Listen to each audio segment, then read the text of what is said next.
Il existe à Saint-Malo un bel endroit encore peu connu, qui renferme pourtant quelques trésors.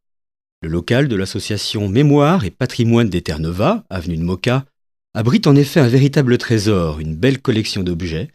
Des objets qui sont autant d'invitations au voyage vers Terre-Neuve et les Grands Bancs, un voyage dans le temps, un émouvant lien entre le visiteur et les forçats de la grande pêche. L'association Mémoire et Patrimoine des Terre-Neuve, que j'ai la chance de présider, est née il y a seulement 5 ans et elle est forte aujourd'hui de 900 membres. Véritable gardien de cette mémoire, le président de l'association, Lionel Martin, est incollable sur l'histoire de chacun de ces objets.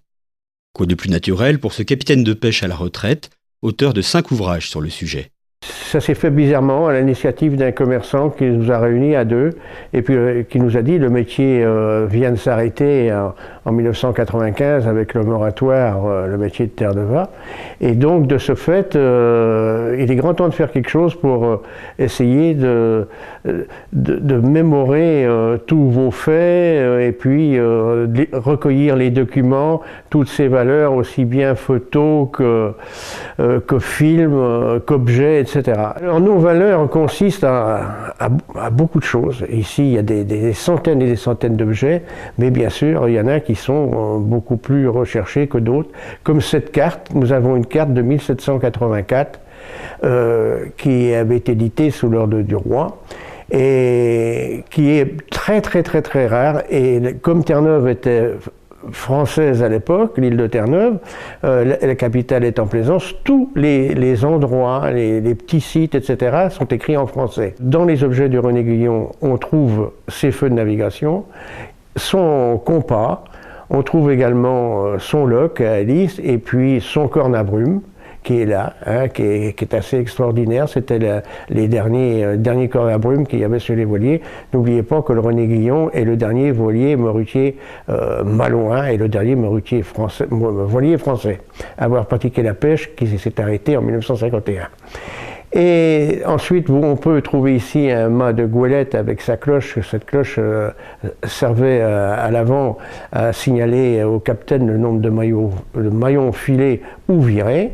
Maillon, sachant qu'un maillon fait 30 mètres. René Guyon, on a le conduit de cale, les objets du saleur, le banc du voilier. Le banc du voilier, c'est celui qui réparait les voiles.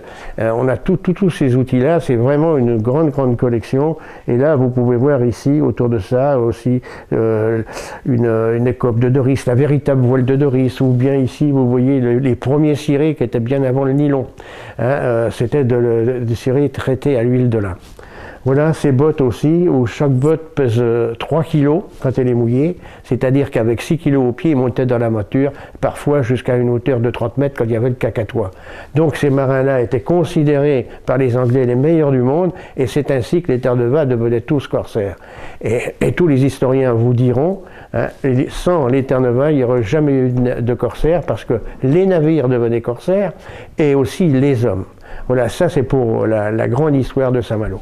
Et c'est grâce à tous ces bénévoles qu'on a aujourd'hui un musée fantastique et que j'espère sera mis en valeur devant les enfants, surtout quand on pourra visiter ici et puis le grand public.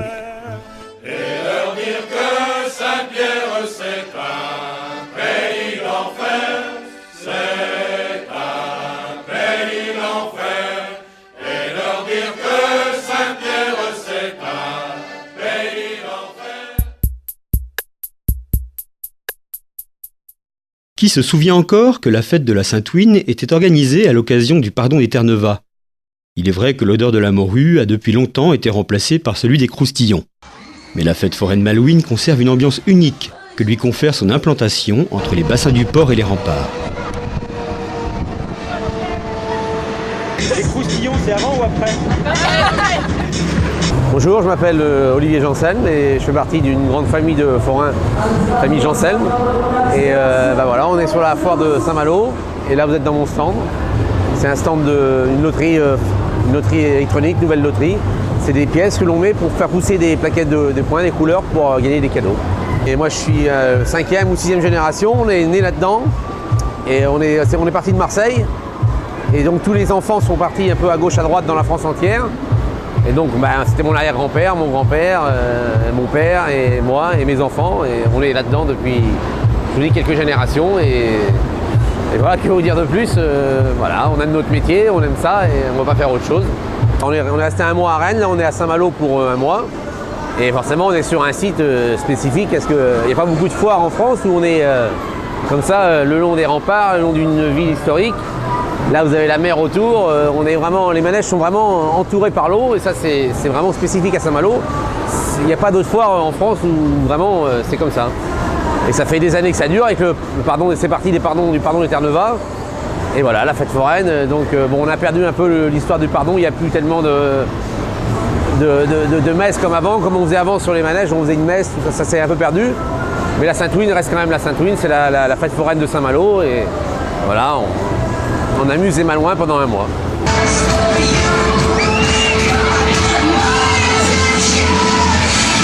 Est-ce que vous aimez bien la Sainte-Ouine? Ouais!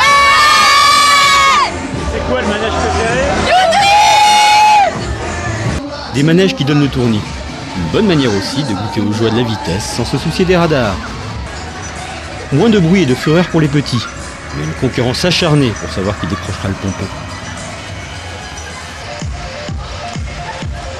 Les indémodables autotamponneuses ou l'art de ne pas s'éviter.